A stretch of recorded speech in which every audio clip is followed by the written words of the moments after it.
In this video, I'll show you how to connect a USB printer to your Windows 11 computer from start to finish.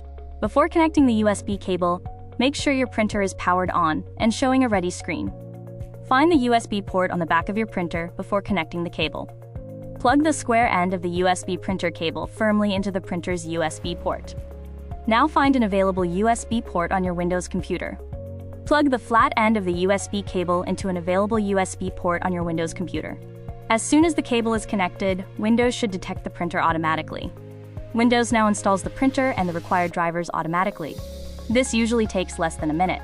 When the installation finishes, Windows will display a message that your printer is ready to use.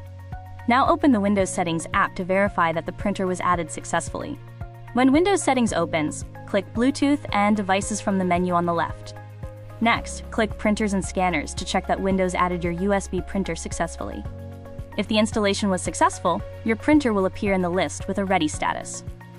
Click your printer to open its settings and confirm everything is working correctly. On the printer page, click Printer Properties to access the printer's settings. When the Printer Properties window opens, click Print Test Page. Your printer should begin printing the Windows test page within a few seconds. If the test page prints successfully, your USB printer is connected and ready to use.